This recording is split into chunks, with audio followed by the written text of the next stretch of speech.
Hello students, কেমন আছো সবাই? আশা করি সবাই ভালো আছো। আমি তানভীর ফারুক আমির চট্টগ্রাম কমার্স একাডেমি থেকে তোমাদের মাঝে নিয়ে এসেছি নতুন আরেকটি ভিডিও।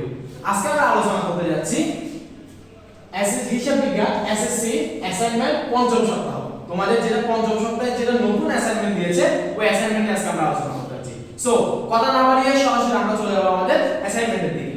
প্রথমত আমরা একটু দেখে নিই এক নজরে আমাদের করণীয়গুলো কি কি। আমাদের এখানে মূলত কোন কোন বিষয়গুলো আমাদের অ্যাসাইনমেন্টে করতে বলেছে। চারটা রিকোয়ারমেন্ট আমাদেরকে দিয়েছিল। প্রথম নম্বরে বলেছে দুতরফা দাখিলা পদ্ধতির সুবিধাসমূহ ব্যাখ্যা করো। দুতরফা দাখিলা পদ্ধতিকে যদি আমরা ব্যাখ্যা করতে যাই ওই ব্যাখ্যা করার সুবিধাগুলো কি কি হবে তার ব্যাখ্যা করতে বলবো। খ নম্বরে বলছে একটা উদ্দীপক দিয়েছিল আমাদেরকে, ওই উদ্দীপকে বলছে সহায়তা এক ব্যবহার করে লেনদেনের ডেবিট ক্রেডিট নির্ণয় করতে বলছে, যেগুলো আমরা ধাপে ধাপে দেখব। ক নম্বরে বললো হিসাব চক্রের ধাপগুলো সংক্ষিপ্তভাবে বর্ণনা করো, তাও আমরা দেখাবো। এবং সর্বশেষ যেটা বলছে আরেকটা আমাদেরকে সৃজনশীল দিয়েছিল সহায়ক 2, ওই সহায়ক 2 ব্যবহার করে একতরফা দাখিলা পদ্ধতির মাধ্যমে আমাদের আনসারটা করতে বলছে।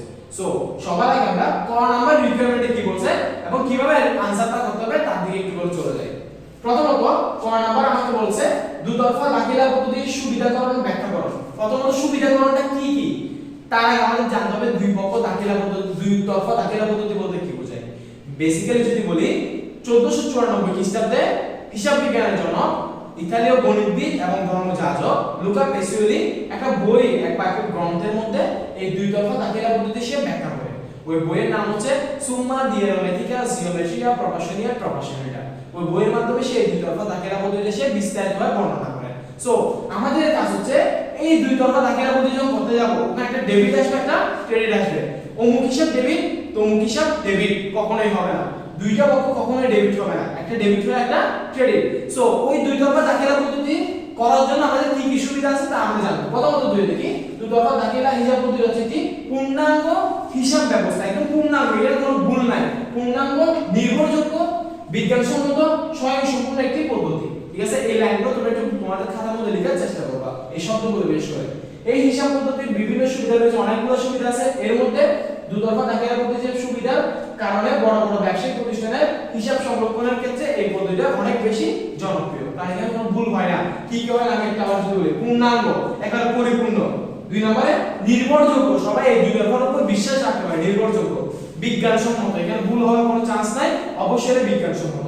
সর্বশেষ স্বয়ংসম্পূর্ণ, এটা সবসময় কি থাকে একটা একদম পরিপূর্ণভাবে থাকে। এই লেখাটা লেখার পরে আমরা দুতরফা দাখিলা পদ্ধতি যে সুবিধাকরণ বলছে সুবিধাসমূহ আমাদের রিকোয়ারমেন্টে বলছে 8টা সুবিধাকে ব্যাখ্যা করার জন্য। আমরা 8টার চেয়ে অধিকও লিখতে পারবো, বাই চান্স কম লিখলে চলবে না, 8টা লিখতে পারবো অথবা 8টার চেয়ে অধিক। তাহলে সুবিধাকরণগুলো কি কি লিখতে পারবো আমরা পয়েন্ট আকারে দিছি, তোমরা একটু বিস্তারিত ভাবে বলে একটু লিখতে হবে। পয়েন্টগুলো কি কি একটু যদি দেখে নিই। প্রথমত পরিপূর্ণ হিসাব সংরক্ষণ, দুতরফা দাখিলা পদ্ধতির মধ্যে একদম পারফেক্টলি ভাবে আমাদের হিসাবটা সংরক্ষণ করা হয়।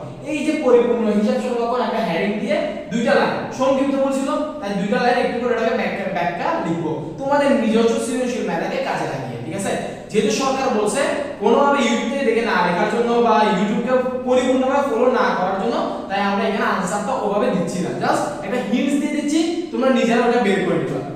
2 নম্বর বলছে লাভ লোকসান নিরূপণ, লাভ লোকসান নির্ণয় করার জন্য কত টাকা লাভ হয়েছে কত টাকা লস হয়েছে এই ব্যাপারগুলো বের করার জন্য আমাদের দুতরফা দাখিলা পদ্ধতি দরকার হয়। গাণিতিক শুদ্ধতা যাচাই, গাণিতিক শুদ্ধতা যাচাই বলতে কি বোঝাচ্ছে কোনো না কোনো একটা বিষয়ে গাণিতিকভাবে যখন এই জিনিসটা ওকে নাকি নট ওকে, গাণিতিকভাবে এটা ঠিক আছে নাকি ঠিক নাই, এই ব্যাপারটা যখন আমরা করতে যাব তখন আমাদের দুতরফা দাখিলা পদ্ধতি লাগবে। আর্থিক অবস্থা নিরূপণ, আর্থিক অবস্থার বিবরণী করতে গেলে অবশ্যই দুতরফা দাখিলা পদ্ধতি একটা দরকার হয়। ভুল ত্রুটি এবং জালি উৎপাদন ও প্রতিরোধ, এখানে ত্রুটি মানটা যদি ভুল আছে তোমরা একটু ঠিক করে লিখে নেবা। ব্যয় নিয়ন্ত্রণ, মোট দেনাদার পাওনাদারের পরিমাণ নির্ণয়, সঠিক কর নির্ধারণ, সহজ প্রয়োগ, সর্বজনীন স্বীকৃত। এখানে 10টা আমরা পয়েন্ট আকারে দিয়েছি, তোমাদের 10টা পয়েন্টের মধ্যে 10টা চাইলে লিখতে পারো অথবা যে কোনো 8টা তোমাদের সুবিধা মতো যে কোনো 8টা লিখে তোমরা একটু করে ওটা বিস্তারিতভাবে লিখবা, তাহলে তোমরা এখানে 4 এ 4 পাবা 100%। আমরা এবার খ নাম্বার রিকোয়ারমেন্টে যদি চলে যাই, খ নাম্বার রিকোয়ারমেন্ট আমাকে একটু উদ্দীপক দিয়েছিল, ওখানে বলছিল সহায়ক তথ্য এক ব্যবহার করে লেনদেনের ডেবিট ক্রেডিট নির্ণয় করতে হবে। ঠিক আছে, সো এই কারণে আমরা একটু প্রশ্নটা যদি একটু করে দেখি, সহায়ক তথ্য একের মধ্যে আমাদেরকে কি কি বলেছিল। সহায়ক তথ্য আমাদের একের মধ্যে বলছিল সাবিনা এন্টারপ্রাইজ দুতরফা দাখিলা পদ্ধতি অনুসারে প্রতিটি হিসাব সংরক্ষণ করে। দুইতরফা দাখিলা বলতে একটা ডেবিট থাকবে একটা ক্রেডিট থাকবে। 2020 সালের মে মাসে ব্যবসায় সংগঠিত লেনদেন সমূহ নিম্নরূপ। প্রথম লেনদেন দিয়েছিল মে 5 5 তারিখে চেকের মাধ্যমে পণ্য বিক্রয়, চেকের মাধ্যমে যদি পণ্য বিক্রয় যদি করা হয়, একটা নরমাল জিনিস চিন্তা করো, পণ্য বিক্রি করছি, আমার কাছে কি টাকা আসছে না চলে গেছে? অবশ্যই টাকা আসছে, টাকাটা পকেটে আসে না, কোথায় আসছে? ব্যাংকে আসছে। তাহলে ব্যাংকে যখন বেড়ে গেছে তাই আমাকে কি দিতে হবে? ব্যাংক হিসাব ডেবিট। আর বিক্রয় করলে কি হয়? ইনকাম হয় নাকি লস হয়? অবশ্যই ইনকাম হয়, আয় হয়। যদি আয় হয়, আয় যদি বৃদ্ধি পায় তখন কি হয়? ক্রেডিট হয়। তাই লিখলাম কি? বিক্রয় হিসাব ক্রেডিট। তাহলে পুরো লেনদেনটা কি দাঁড়ালো? ব্যাংক হিসাব ডেবিট, বিক্রয় হিসাব ক্রেডিট। কত টাকা ছিল? 10,000 টাকা, 10,000 টাকা লিখে দিলাম। একটা ছোট করে একটা ব্যাখ্যা দিয়ে দিবা চেকের মাধ্যমে পণ্য বিক্রয়। এরপরে ছিল মে 15 তারিখে বলতেছে অগ্রিম ভাড়া প্রদান। অগ্রিম ভাড়া প্রদান করছি, অগ্রিম টাকা দিয়ে দিছি, অগ্রিম খরচ আমার জন্য সম্পদে পরিণত হয়। তাহলে সম্পদ যখন বৃদ্ধি পায় আমরা জানি ডেবিট, তাহলে অগ্রিম ভাড়া হিসাব ডেবিট। অগ্রিম ভাড়া কিসে দিছি? কিছুই বলা নাই, কিছু না বলা মানে কিসে দিছে? নগদে দিছে, ধরে নিতে হবে, তাহলে নগদের হিসাব ক্রেডিট। ওকে, কত টাকা ছিল? এটা ছিল 12,000 টাকা, 12,000 টাকা লিখলাম। তাহলে আমরা কি লিখলাম? অগ্রিম ভাড়া হিসাব ডেবিট, নগদের হিসাব ক্রেডিট।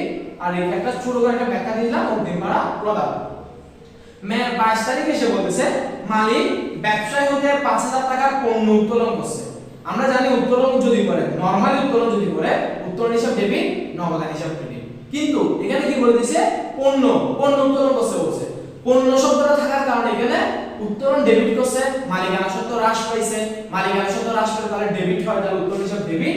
আর ক্রয় হিসাব ক্রেডিট হবে। কেন ক্রয় হিসাব ক্রেডিট হবে? পণ্য শব্দটা থাকার কারণে। ঠিক আছে, পণ্য যখন আমি তুলে নিয়ে যাব বা ক্রয় করলে আমার বেসিক্যালি কি হয়? আর ইনকাম হয় নাকি লস হয়? ক্রয় যদি করে আমার কি আয় হয় নাকি ব্যয় হয়? আয় হয় নাকি ব্যয় হয়? অবশ্যই ব্যয় হয়। তো ক্রয় করে আমি কোনো একটা পণ্য এখানে রাখলাম, ক্রয় ডেবিটে আছে, যখন ক্রয়টা যখন নিজে থেকে নিয়ে যাবে ক্রয়ের পরিমাণটা কমে যাবে না, তখন ক্রয়টা কিসে চলে আসে? ক্রেডিটে চলে আসে। তার আমরা বলতে পারি কি উত্তোলন হিসাব ডেবিট, ক্রয় হিসাব ক্রেডিট। সর্বশেষ যেটা ছিল ব্যাংক সুদ মঞ্জুর করলো। ব্যাংক সুদ দিছে, কাকে দিছে? আমাকে দিছে। এখন ব্যাংক যে সুদ দিছে এটাকে আমাকে ডেকে সে হাতে ধরাই দিবে? কখনোই দিবে না। সে কি করবে? আমার অ্যাকাউন্টে যোগ করে দিবে। যেহেতু আমার অ্যাকাউন্টে যোগ করে দিচ্ছে, আমার ব্যাংক হিসাব কি হয়ে যাচ্ছে? বেড়ে যাচ্ছে। তাহলে আমাকে কি করতে হবে? ব্যাংক হিসাব ডেবিট। কি কারণে আমি টাকাটা পাইছি? ব্যাংক সুদের জন্য এটা আমার ইনকাম হইছে, আয় হইছে। যদি আয় হয় তখন কি করতে হয়? যদি আয় হয়ে থাকে, আয় যদি বৃদ্ধি পায় তাহলে সেটা কি হয়? ক্রেডিট হয়। তাহলে আমরা কি লিখছি? ব্যাংক সুদ হিসাব ক্রেডিট। টোটাল যদি বলি ব্যাংক হিসাব ডেবিট, ব্যাংক সুদ হিসাব ক্রেডিট। আর নিচে একটু ছোট করে ব্যাখ্যা দিয়ে দিলাম ব্যাংক সুদ মঞ্জুর করলো। জাস্ট এই ছোট করে যদি কাজটা করতে পারি আমাদের এটা হলো 4 নাম্বার একেবারে ফিক্স। অনেকে এটাকে চাইলে যাবে না বক্স আকারেও করতে পারো, বাট বেসিক্যালি যদি বলি চিত্রতে কিন্তু যাবে না, কোনো ঘর স্পেসিফিক ভাবে দেওয়া নাই, এই সবটা অনুমোদিত নয়। ঠিক আছে, সো এখানে তুমি চাইলে তোমার ইচ্ছা মতো চক আঁকতে পারবা অ্যাজ ইউ উইশ, এটা তোমার উপর ডিপেন্ডেন্ট। পরবর্তীতে আমরা গ নাম্বারটা একটু বলে যদি দেখি, গ নাম্বার আমরা কি বলছিল? হিসাব চক্রের ধাপগুলোর সংক্ষিপ্ত বর্ণনা করো। যে হিসাব চক্র যেটা আছে ওটা সংক্ষিপ্তভাবে একটু করে বর্ণনা করতে বলছে।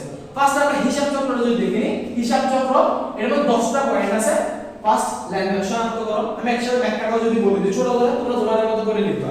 প্রথমে যেটা আছে সেটা হচ্ছে লেনদেন শনাক্ত করো।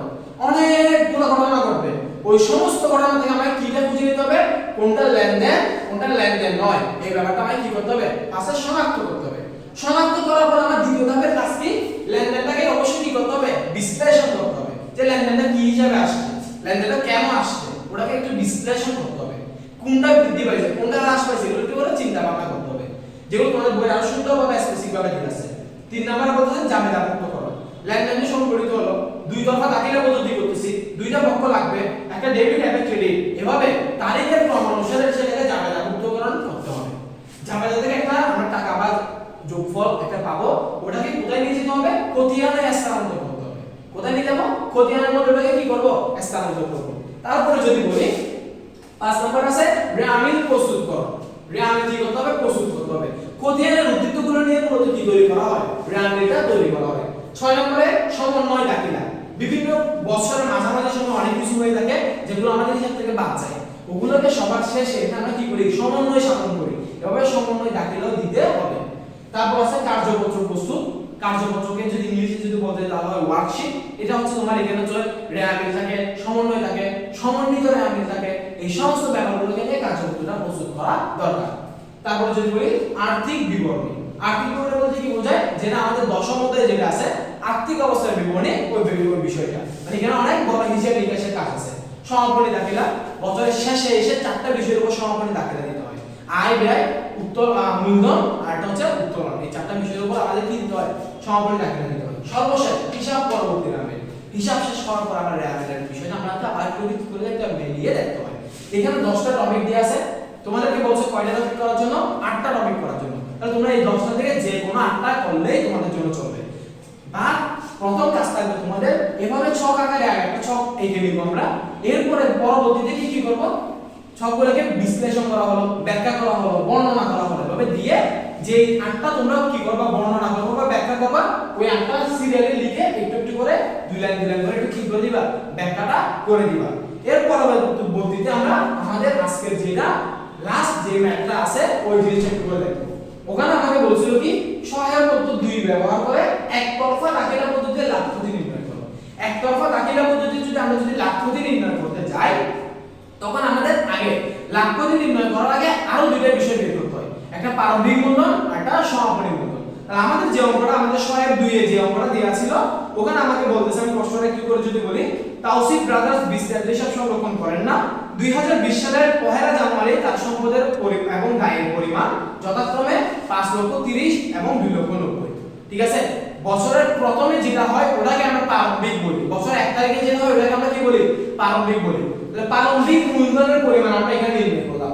প্রারম্ভিক মূলধনের নির্ণয় সূত্র কি, প্রারম্ভিক মূলধন নির্ণয় সূত্র হচ্ছে প্রারম্ভিক মোট সম্পদ মাইনাস প্রারম্ভিক মোট দায়।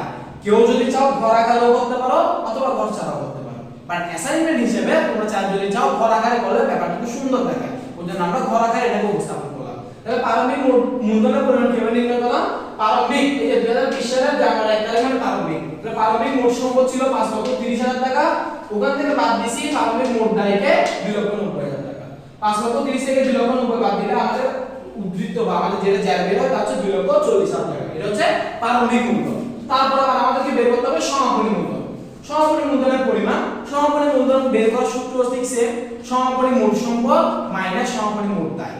আমাদের প্রশ্নের মধ্যে প্রারম্ভিকের ক্ষেত্রে মোট সম্পদটা স্পেসিফাই বলে দিয়েছিল, কিন্তু সমাপনী দেশটা মোট সম্পদটা স্পেসিফাই বলে দেয় নাই, অনেকগুলো বিষয় কিছু ওখান থেকে বেছে নিতে বলেছে। আমি বিষয়গুলো একটু করে যদি বলি, অফিস সরঞ্জাম, প্রাপ্য হিসাব, মজুত পণ্য, ব্যাংক জমা, বিনিয়োগ, প্রদেয় হিসাব, ঋণ, বকেয়া বেতন, এই ব্যাপারগুলো দিছিল আমাদেরকে। এখান থেকে মোট সম্পদগুলো আর মোট দায়গুলোকে আলাদা করে লিখে একটা মান বের করা দরকার।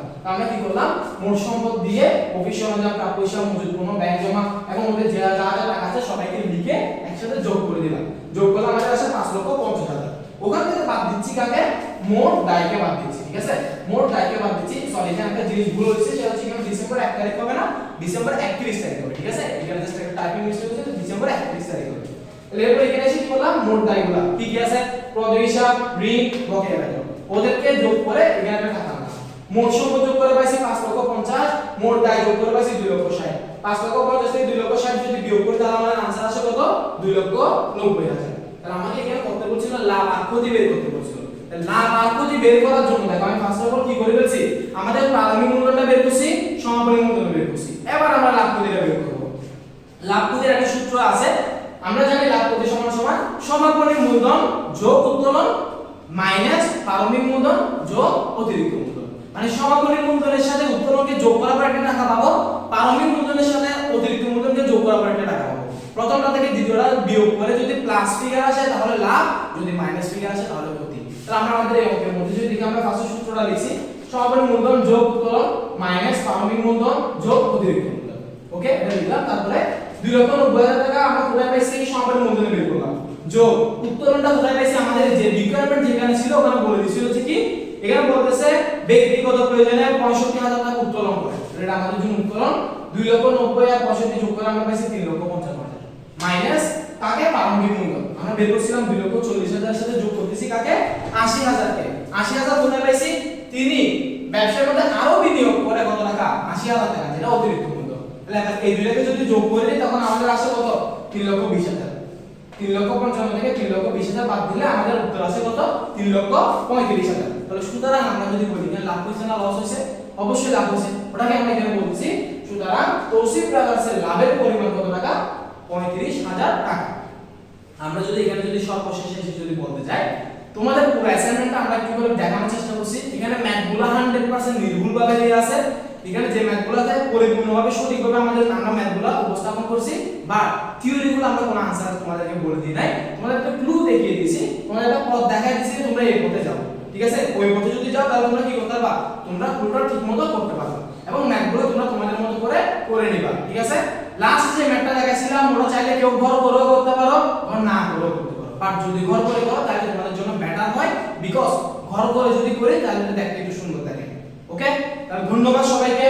ইনশাআল্লাহ তোমাদের সামনে আমরা আবার আরেকটা ভিডিও নিয়ে চলে আসব। ততক্ষণ পর্যন্ত সবাই অবশ্যই ভালো থাকো এবং অবশ্যই চট্টগ্রাম কমার্স একাডেমির সাথে থাকো।